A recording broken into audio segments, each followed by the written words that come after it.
Hey,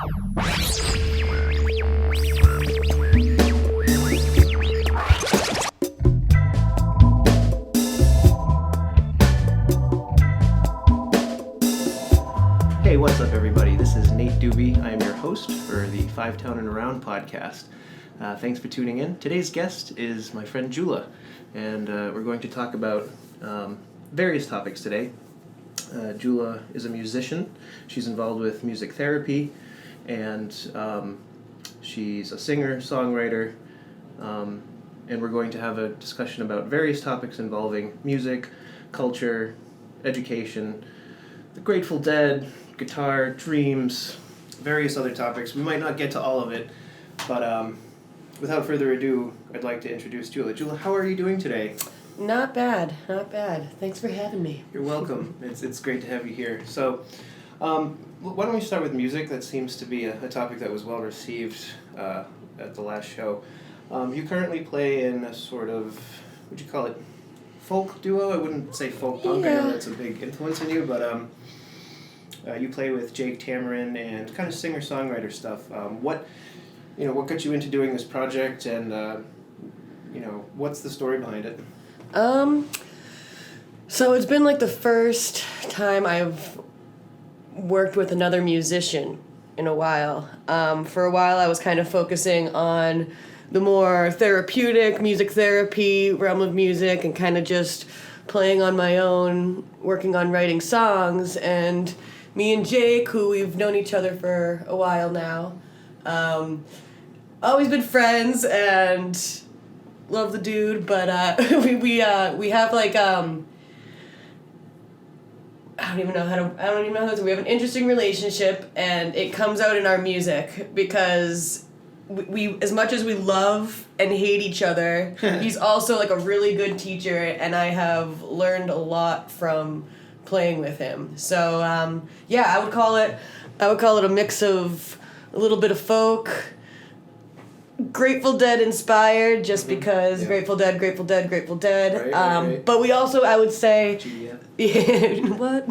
No, but similar to the Grateful Dead in a sense, we're working on like a handful of our own songs, but also like taking other songs and making them our own a little bit, maybe even like changing up some of the words and verses and applying them to our own sound. That's kind of what music is about, right? Yeah. Reinterpreting it and continuing a lineage of storytelling through sound and audio.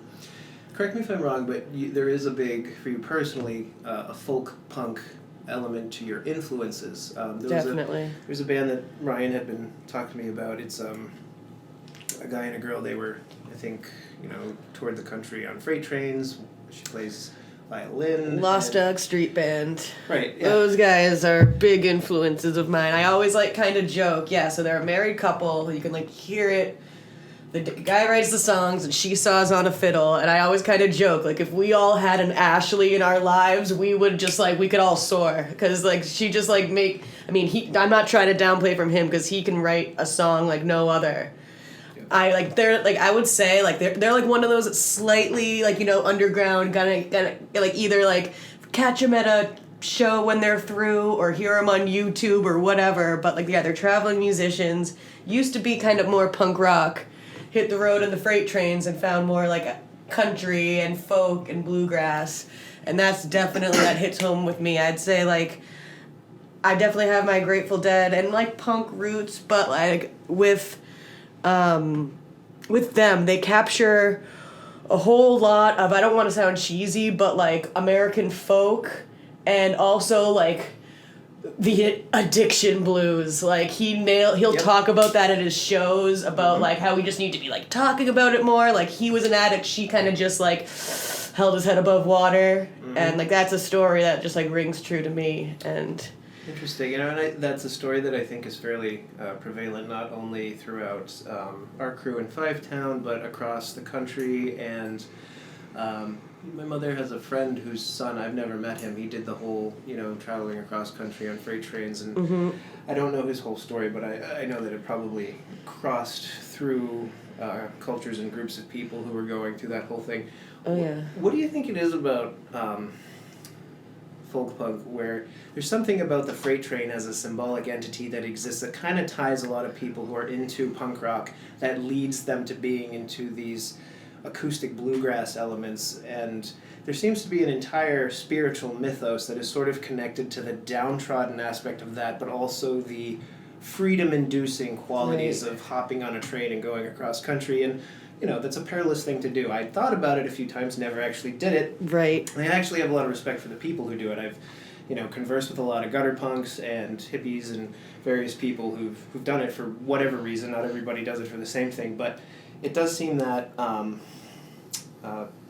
folk punk is sort of inspired by the freight train as a symbolic entity and a culture that sort of exists around it. Can you tell me a bit about, what is it about, the freight train as a symbol, and what is it about the mythos that surrounds that, and also, bring in perhaps the topic of addiction, because I think a lot of people who are part of that have struggled with that at one point or another. Yeah, that's definitely, so it's definitely, I think it's so many things, like the freight train and the vagabond hobo lifestyle is both romantic in ideals, in just hitting the road, you and your knapsack and your dog and a guitar, and that's just in a sense, if you really, really think about it, what everyone should be doing. We all are working to die rather than living to die. Yep. And that's and then what I love too, there's I think there's another band, they're kind of they're folk punk too, and they make a really good point that living that lifestyle, it's living a lifestyle that everyone wishes they could, but nobody wants to see. There's a big stigma that comes with it too. So it's kind of that, it's psychology theory, deviant theory. You call someone a deviant long enough, and you not only just because label, you have almost the deviant stamp on your forehead. Yes. But then you also just if you're gonna get charged for the you're gonna do the time, you might as well do the crime kind of thing. So you almost, it's self-fulfilling prophecy. But so it's a lot of really I've never jumped on a freight train, but I have traveled the country every which way. I've gone so I can, and I've lived with amongst them, and I'd say traveling in general, living like that, is one of the most freeing experiences, but it's also one of the most trying experiences. You have some of the most freeing, beautiful, inspirational, moving experiences that you can't get anywhere else. It's absolute freedom, but it also comes with a price sometimes. Sometimes you're stuck on the side of the road with no ride, and a lot of that I've also talked to other gutter punks who get injuries from this shit, and then now you're stuck in that other cycle of addiction with you're, and a lot of times too it comes with mental health problems, people who can't get the job, conform to all those norms of society, and so it's a lot. It's I'd say it's a lot of rotating factors that go into it, but yeah. It's interesting how you talk about it almost in a way that it's both Yeah. freeing and in a way it can put you into a cage depending upon how you go about doing that.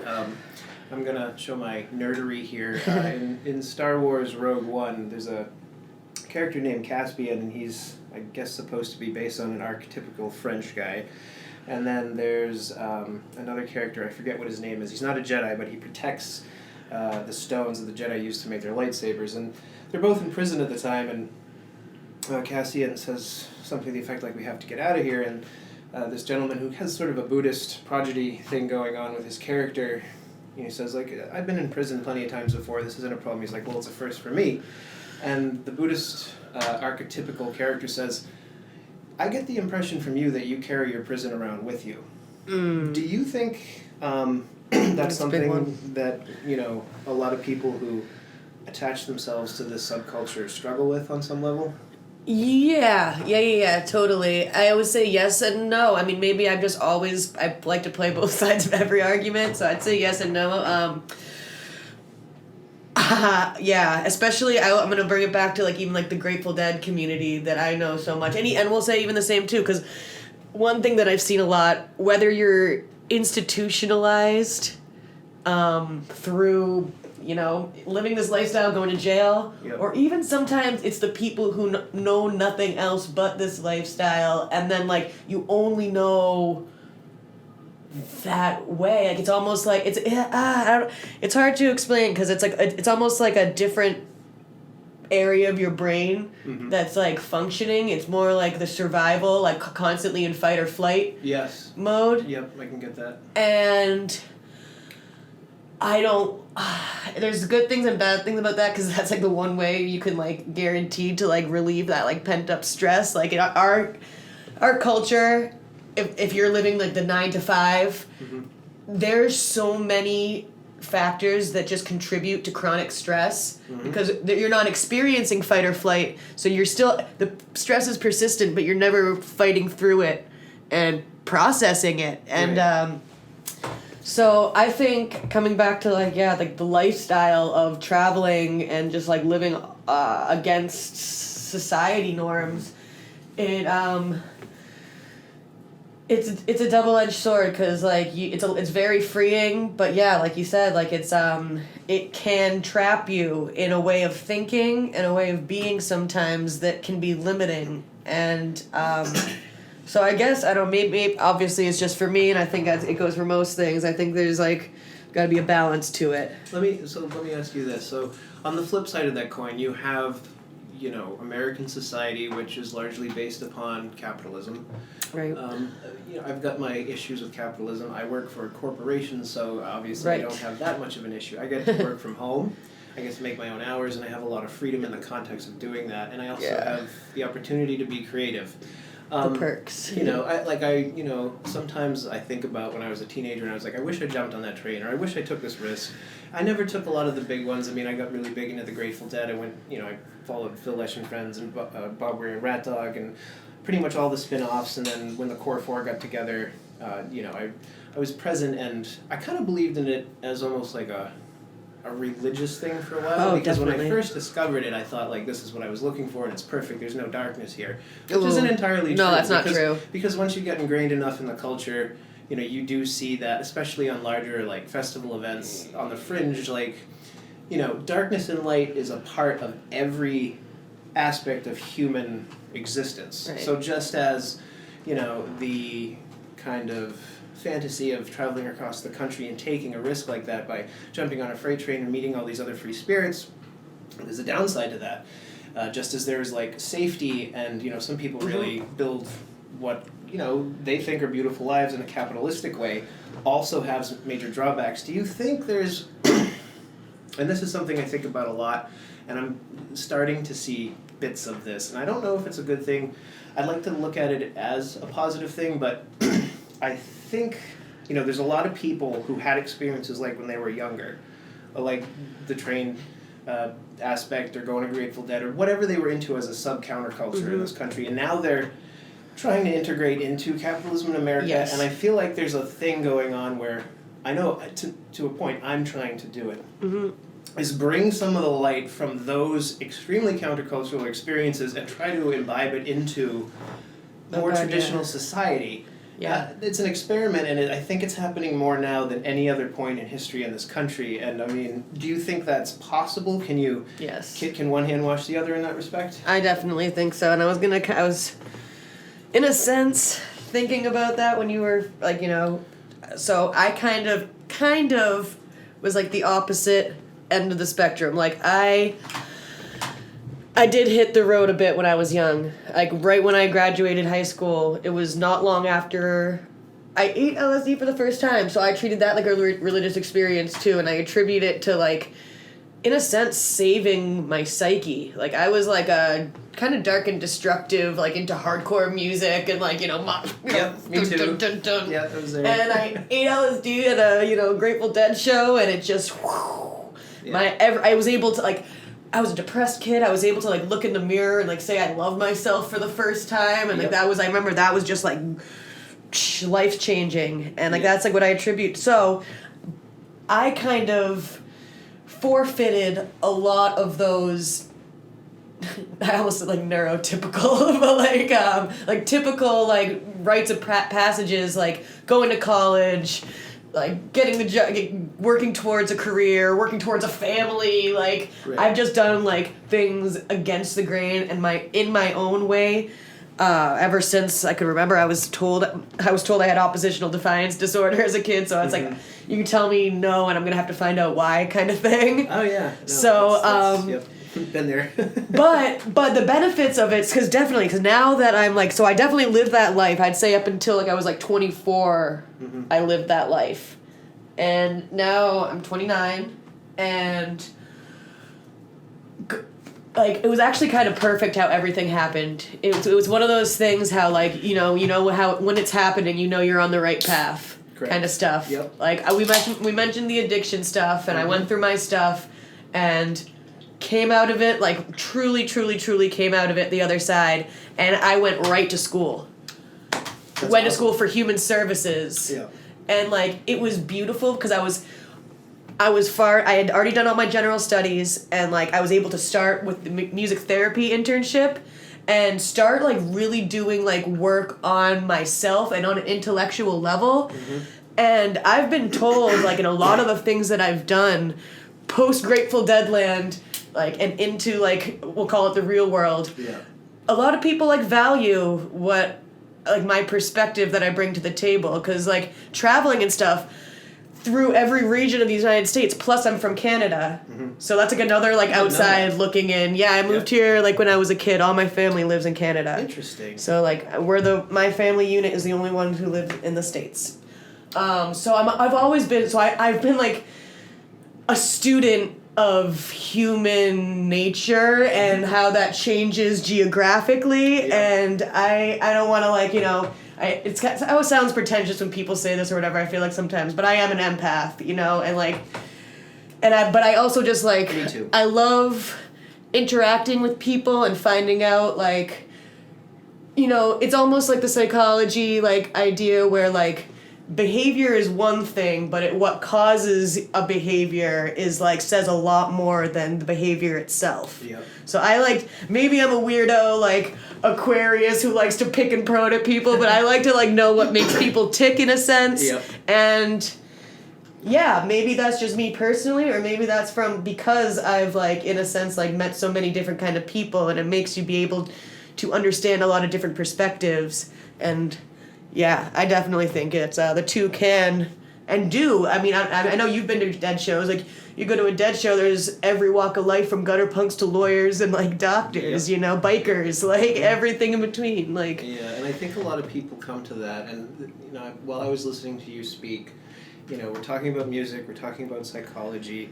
In a way, we're kind of almost talking about the scientific side, like a personality test can touch upon these things, like the DISC assessment. yeah, the psychology. Oh, I just was doing that. Were you? I'm gonna be doing it for my job to help. That's funny you say that. Aspect, but where I want to go with this is, so you have psychology, you have music, you have this idea of these transformative, potentially dangerous experiences you had being younger, and I've definitely had some of them myself, and then transitioning into a more quote-unquote normal aspect of society, if you can call American or global society normal at this stage in the game, which I'm not sure that's the right word.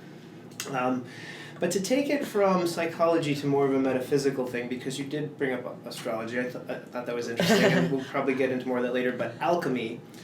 A lot of people, if you're not familiar with alchemy, it's the idea of transmuting a base metal into gold, so lead into gold. But that's an allegory in and of itself, because if I understand it correctly, and I've been studying the occult for a long time, and alchemy is a very small part of the big picture of that.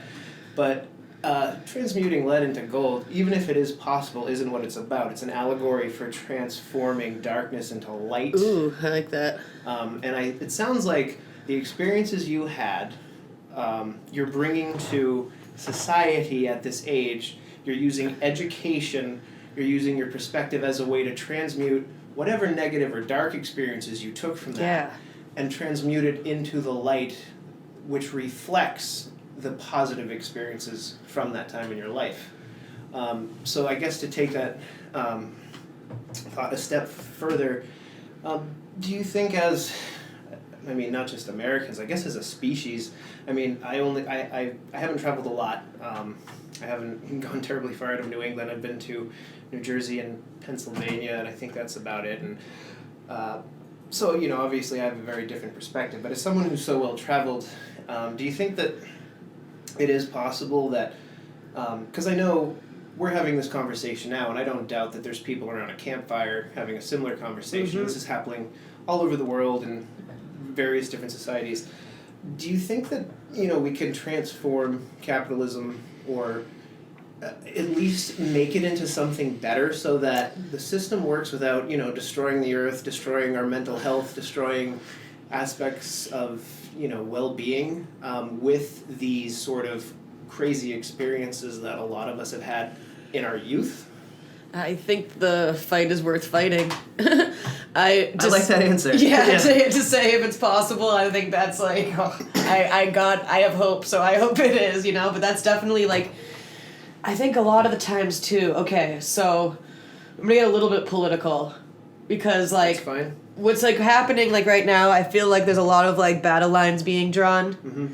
and that's one of the things that I've been able to like, I guess figure out is that we like I'm just gonna say like between the right and the left, like we all can agree that.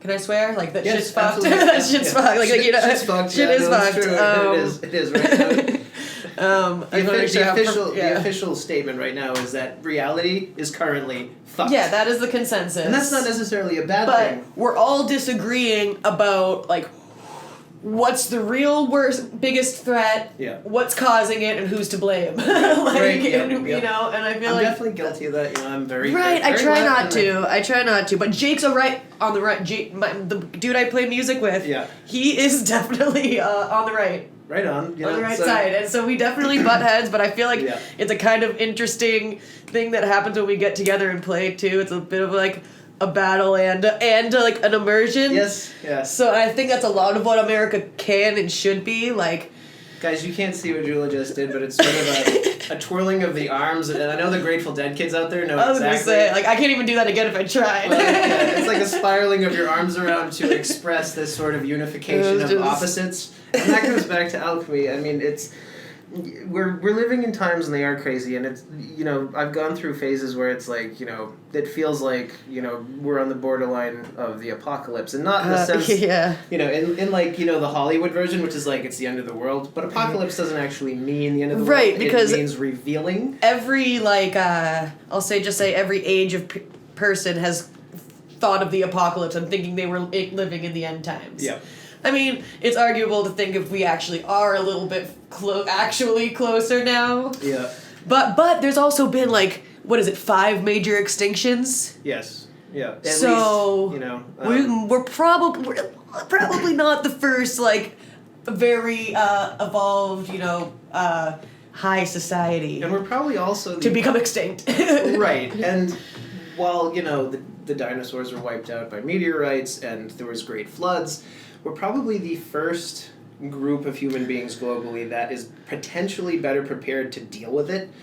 Technology does give us the ability, like, catastrophic flooding can potentially be solved with architecture and, mass migration, which is going to be easier than when, all we had was sticks and rocks and we were, just hauling ass across Interesting about continents. that, though.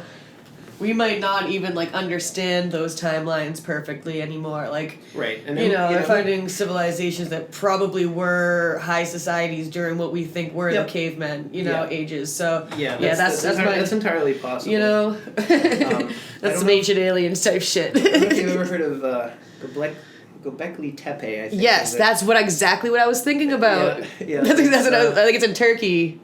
Is that the one? I think so. I think it is. I think it is. I found out about this from... That's like the buried one, right? It's like buried and they're digging it up. They've been digging it up for like the past like... That's correct, and it basically...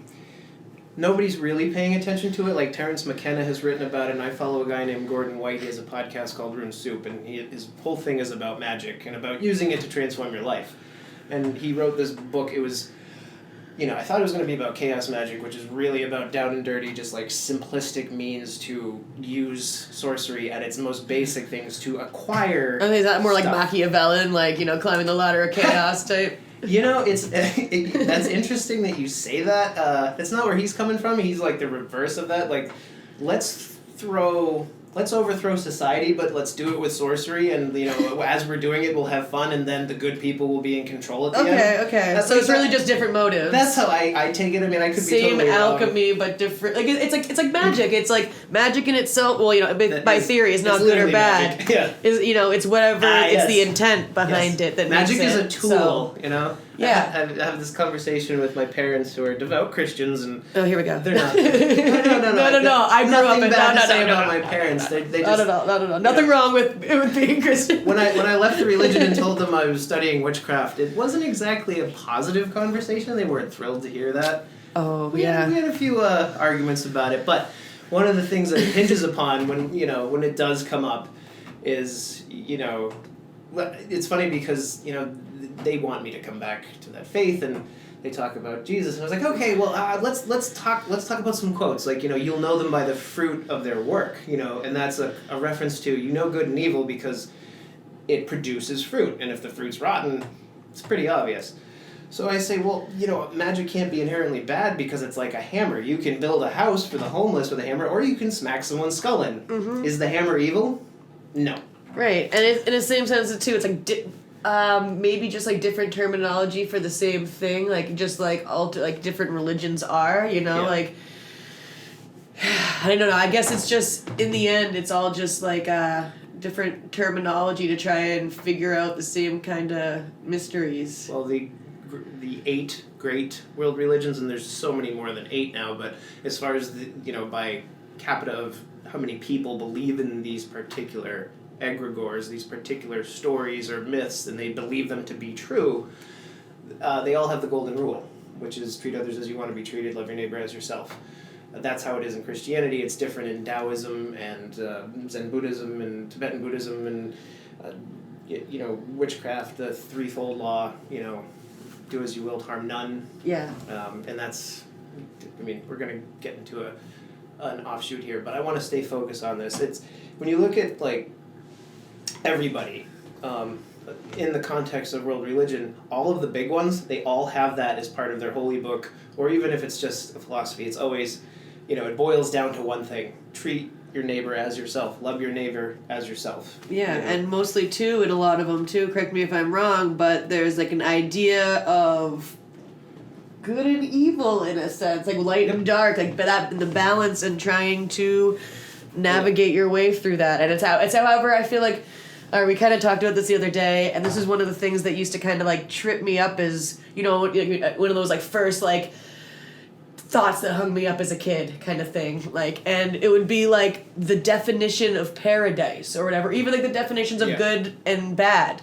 Right. Those are all subjective. Mm-hmm. So who's to say that there is like, I don't know, one place, or if it's just like, I don't know, or an idea that we're all just trying to understand, and whatever one fits best with our brains. I don't know, but it's funny because I will probably have some form of post-traumatic stress syndrome and depression and anxiety from being raised Christian because, you're indoctrinated into this idea that God loves you, but if you do this, he gets really fucking angry and you're an abomination to him. So as a kid, I had 3D visions of, being tortured in hell for eternity. And then when I was like, well, I'm fine, but then I thought about my friends and I was like, oh my God, I gotta save all my friends. And I used to annoy the shit about my friends growing up, even into my early 20s, I was still a Christian, and I have friends. If some of you guys are listening to this, I'm very sorry for trying to say those things. I left Christianity officially after Joe Felton died. I was probably 3 or 4 years into being people would ask, are you a Christian? Yes, but I don't believe A, B, C, D, E, F, G, all the way to Z. It's so am I really? And that was sort of the end of that. And it's frustrating because I've come to a point where I think I'm over my anger for the most part about that, and I understand why people get involved in religion. And if you're raised in Saudi Arabia, chances are you're going to be raised Muslim. If you're raised in a southern state like North Carolina, there's a very good chance you're going to be raised a Baptist. I thought you were going to say racist. Burn! Just kidding. I'm just kidding. I mean, no, I'm kidding. Well, I know there's good ones. That's just a little healthy north-south rivalry. It's That's actually one thing, just to interject there. In the South, you go down south, there's different kinds of racism. I think there are more racist against people from the North. They do not like people. I don't know anyone from the North who goes, the North will rise again. I mean, maybe that's because we won the Civil War and we're not bitter about it. Yeah, that's another story. You know, so it's, I mean, I don't want to. That's a tangent. I don't want to poke the bear too much. No, that's just another story. But to draw this back to darkness and light, and it's funny because like when I try to have a philosophical, religious. Emotional conversation with my parents, their default is Christianity, and I don't think they're ever going to change from that because they've been in it for so long. And I admire their faith because it is so rock solid. Yeah, to that me, can do a lot of positive. Like having the ability to believe something that deeply is a form of power. But it's the same thing too. It's also it can be trapping too. Absolutely. I mean, I've asked. My father, so if I don't believe in Jesus Christ when I die, do you think I'm going to rot in hell for eternity? And he's deadpan like, yep. Whereas if I ask my mother that, she's like, well, it's like, you don't believe it. And she's like, but the thing, I mean, I know, so so the thing about like the Bible too, like in parts it kind of like contradicts itself at times, like in parts, yes, it's extremely contradictory. Because really, like, isn't like the baseline? I mean, and everyone picks and chooses what parts they want to practice, like Old Testament, New Testament, but like, isn't like God / Jesus supposed to like all just like forgive you in the end, anyways? Like as long as like you don't really bad. Like if you're really bad, you can go to one of the circles of hell. What's but like funny is when you're growing up as a kid, you only hear the good. It's not until like you're like in your teens and 20s, if you even decide to read the Bible for yourself. It's funny because I joined a Bible group. I was reading the Bible regularly. I was trying to be a fervent Christian because I felt like I don't believe this. I need to get my shit together. And it was in reading the Bible myself that I found the historical inaccuracies ridiculous. And so that was the first thing. I read a book by a guy named Bart D. Ehrman called Jesus Interrupted. He was a Pentecostal seminary-trained pastor, 20 years in the faith. And he went to seminary, and when he became a pastor, he kind of like was like, I've studied this for 20 years, and I believe it's bullshit. So he left. And this is a guy who spent all this time and that's why figuring it out that it's bullshit. That's why I read the Bible myself, and then I read it and I started comparing like certain things, like like the Old Testament's really crazy. Like, oh, homosexuality is a sin, and then right next to it is like, so is eating shellfish and pork. It's right. Like, it's like it's funny. Like people be like, oh, yeah, like homosexuality is wrong. It's like, do you eat oysters and pork chops? It's like, yeah, why? It's like, guess you never read your Bible. Yeah. Or wearing two different types of linens or something. Linens. Yeah. Must you guys wearing exclusively cotton? No. Oh, you better repent. Yep. Again, there's another one. And there's a whole system of like belief. And what's funny is there's there's going to be at least 60 different denominations. They largely use about 30 different translations of the Bible, and I've read probably at least 10 of them, and some of the translations don't include certain scriptures. Well, I was just going to say that, like, I was actually going to kind of like ask that because, I mean, all of them in a sense exclude certain ones. I mean, and all of them exclude, or there's some scriptures that all of them exclude, right? Like, aren't there like some that were just like completely chose like not to include, period? Or are there some that might have like tried to like redig those up because like not to get out like Da Vinci Code and conspiracy theory, but isn't there like isn't there like a book of Jesus and a book of Mary Magdalene and like what happened to those? Those are the texts from the Nag Hammadi library, which is connected to the Dead Sea Scrolls. So all these. The Bible was put together at the Council of Nicaea by Constantine, who was conquering large swaths of Europe at the time. And Constantine basically put together a group of guys, and they chose which of the scrolls became canon. Now, canon is the books that are legitimate. Right, whereas, and it's funny because Protestants and Catholics don't get along because Catholics have a collection of writings called the Apocrypha. Protestants call that heresy. Like, I can't even believe you bring that up. Like, those books from those particular clay barrels in that cave are not real, but those ones are. Interesting. And it's and I that's didn't know just that distinction. And that's just the beginning of going down that rabbit hole. Then you have really interesting, like, wacky, like, quasi-psychedelic, like, trippy-dippy old Christian cults, like the Gnostics or the Essenes. I've heard of the Gnostics. Yeah, like, I mean, they had a completely different philosophy about what Jesus was saying and doing. They had a completely different, cosmology. And it's going through all this, learning it for myself and then having my own experiences with legal psychedelics like Salvia divinorum, and having transcendental experiences and having been raised like that and then finally dealing with the second great death in my life, which was Joe Felton, and I was just like, nope, this is all crap. It's based on truth. Like, there's I think it was I want to say it was Thomas Jefferson, I could be wrong about this, but I believe he said that he was asked about his opinion of the Christian Bible, and this was during the time he lived. It was a very controversial statement. I could be wrong, but I believe it was Thomas Jefferson said, "The Bible is a smoking dung heap.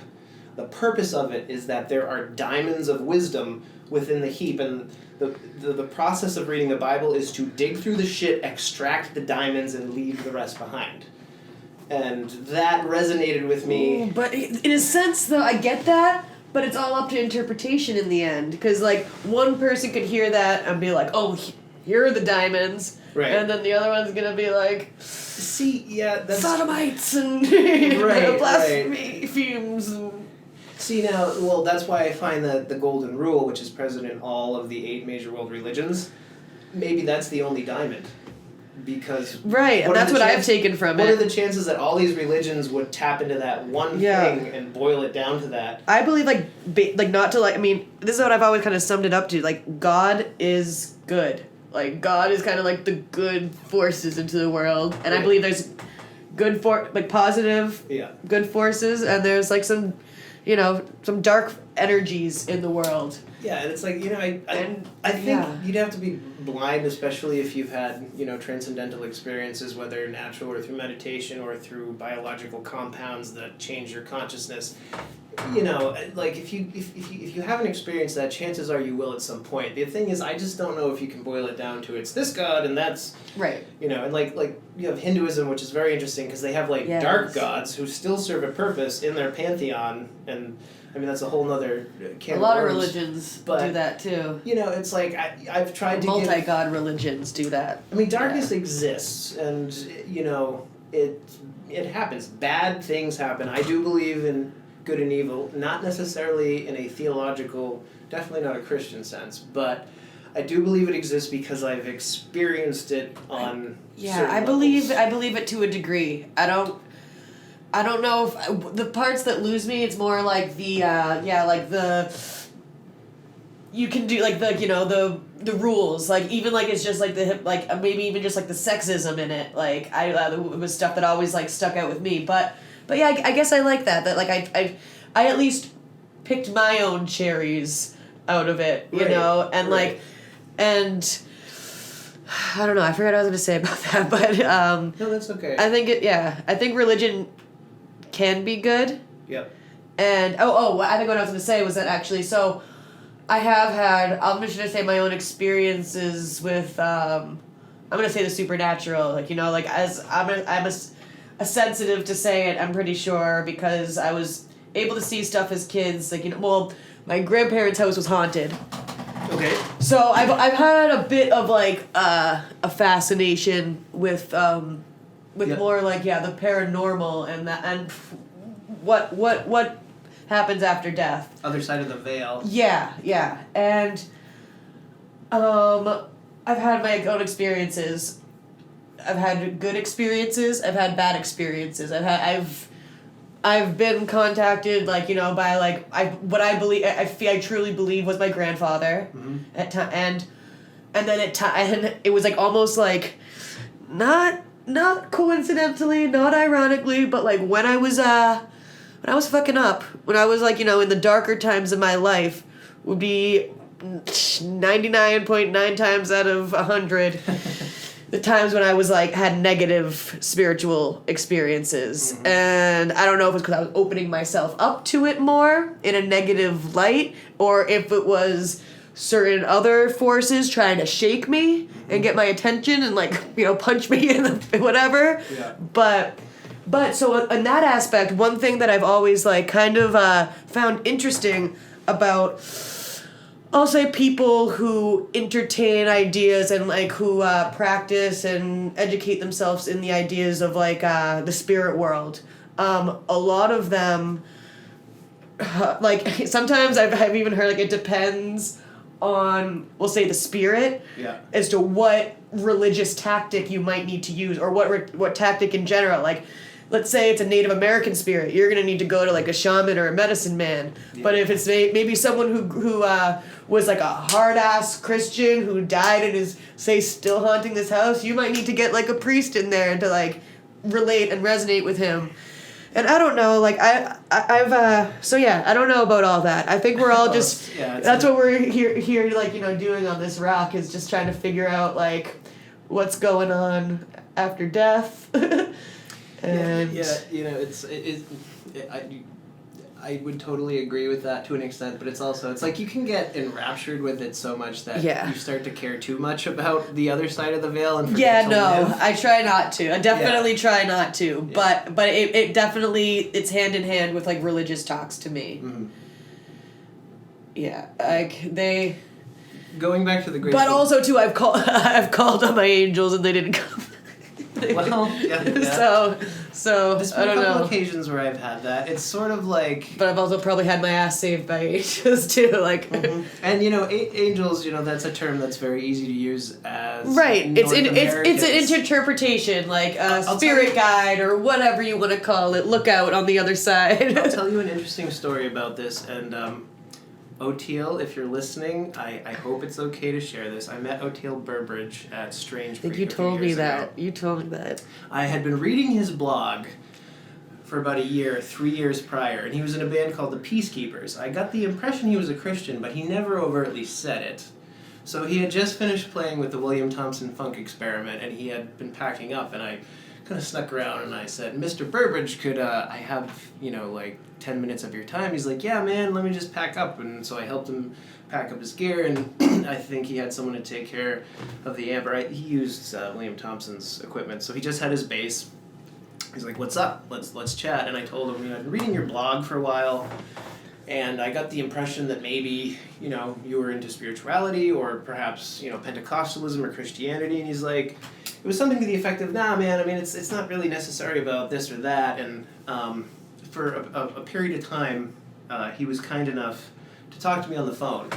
And when we talked, you know, like, obviously, fanboy, like, Oteil's the man, like, you know, in the Allman Brothers cool. and the Grateful Dead. But we never really talked about music too much, because the conversation we had that he was so nice enough to give me, it was about 45 minutes. We were standing kind of in the main road when you're coming down past the main gate, taking that turn to the main stage. And we stood there and we discussed spirituality, and he's like, you know, we can talk about this more.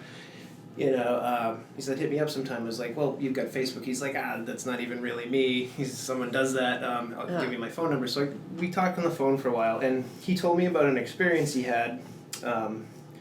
He was in some sort of dark place like that, and obviously he has his, being a member of the Allman Brothers and the Grateful Dead, you know, he's been around and had experiences, and, you know, he got to some similar place like that, and he had a cataclysmic experience where he was desperately in need of help. He didn't go into a lot of details, and, you know, it's not something I would share if I even knew. And I said, so what happened? And he said, well, I just genuinely asked for help. I was like, from who? He's like, the universe, that's what I call it. God. He's like, and a group of entities showed up. They saved me. Yeah. And, you know, I had to change my life. I believe that. And I did. And it was that simple, and I was like, wow, man, that's really profound. And, you know, we talked a bit about Christianity, and he's like, that's not really where I'm going with this. He's like, there's elements of that kind of make sense. And, you know, I said, you know, the name like a Peacekeepers, that's very kind of Southern Pentecostal. And, I mean, he's from Georgia, I think. If you're listening, Oteil, again, I'm sorry. No, not getting all these details correct, but what I took away from that is he was like, it doesn't really matter, he wasn't trying to be like, it's this or it's that. Right. We had a very similar conversation to this, and he was like, at the end of the day, man, he's like, I stopped doing a lot of things because I begged for help, I got it from a supernatural source, and I felt compelled to continue down that path, because if I went that way, I would probably suffer for it. Well, right, you wouldn't be like listening, Right. that's what I call it, just like... Right, and I've had various experiences like that throughout the course of my life with spirituality, biological compounds, things of that nature, and I sometimes get it right and I sometimes get it wrong. And I mean, I think we all do that to a certain extent. Medicinal psilocybin is something I'd be terribly interested to try someday, because from what I hear, you can have these dreamlike transcendental experiences where they, who are a group of entities, will come and sort of talk to you about what you need to do to get yourself right. For example, I know someone who had a very intense experience where they consumed 7 grams of dried psilocybin, and also decided it would be wise to drink an entire bottle of white rum. This person told me that they didn't really think about it because they were kind of munching on them like potato chips, and then were like, oops. And going into the bathroom, the whole bathroom turned into like a celestial Greek temple dedicated to the goddess Venus or something to that effect. And bathrooms, man. They're just like forests. They're kind of far out, two completely different things. Yeah. And so I guess this person was educated by these entities that, hey, the next time you call us, please don't drink an entire bottle of vodka, because we don't really appreciate that. And if you do it again, we might not be so nice next time. And this person said that, it was a very had similar troubling coming up experience where it felt like the world was going to end and this person's head was going to explode, and the message was sent, and then all of a sudden it was just bliss and peace and an educational experience with insane imagery of like other worlds and entities, whatever they are, whether it's angels or demons or fairies or these are all names that humans give these things. That have had other names upon the ages or whatever. But so if I ever have the opportunity to do anything like that, I'd certainly take it in a medicinal and legal way, of course. Yeah, go to Oakland. Yeah, so I heard that they've I guess they legalized not just psilocybin, but all naturally occurring psychedelics. All of them. So ayahuasca, DMT is in there. Yeah, ibogaine. So I'm very curious about it. I in high school, when a lot of people were like, I'll say a lot of people, when people were having their partying rites of passages, my fascination was hallucinogens. And I had similar experiences where, if I didn't respect the hallucinogen as, a tool for, spiritual expansion, and, I mean, there's definitely been times where, I've partied through it, but, that's really not what psychedelics are for, and you will get as much into it as you want to. It's it's with anything else, in a sense. We'll say magic, even religion and psychedelics. It's it's all kind of the same thing. A lot of things are where it's it's the intent that you put into it that you want to get out of it. Right. And I definitely think it can be a tool. There's a couple different topics my brain is dancing around right now, but it's... Oh, yeah. So one of the times, when I was... so I've been told, I've been straight up, denied from an experience before, because they're, it was... I used to do a lot of salvia, and when I did salvia, I would, meet a council of people and go to a whole other dimension, and that was in my younger years. Right. And then... a little later, I think it was in a festival situation, and I was offered DMT, and I did it in a more of a party setting than in a spiritual setting, and I was just like pretty much like rejected from the experience. They were like you've been here before. 2, you don't need to do it like this. Like 3, like see you later. like I got like the boot and was just like dead sober like. So yeah, that's a very profound experience. In certain contexts, I've been there myself, and it's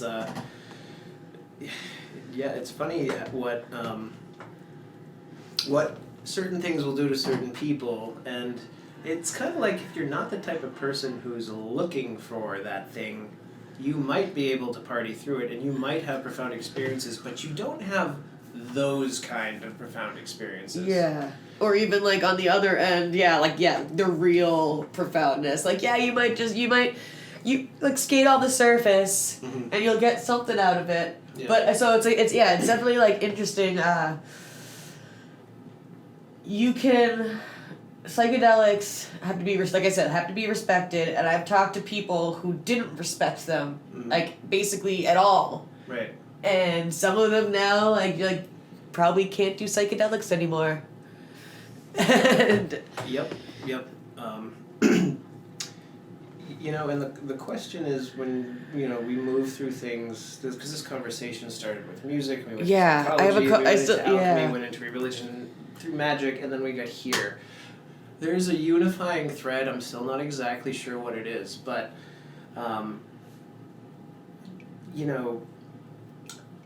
it's like I don't know, I guess the yin-yang is a decent metaphor for it, but it's not the metaphor. Because darkness and light isn't like darkness and light, it's like billions of tiny little particulates of darkness and light that are completely interwound. Totally. And there's more depths and shades than just black and white. Yeah. So, I guess there's really no macro solution to all of these things, and I suppose that maybe human existence, and I don't doubt maybe animal existence, whether or not ideas like reincarnation are true or not, it seems like these are all ways, whether it's psychology or music or art or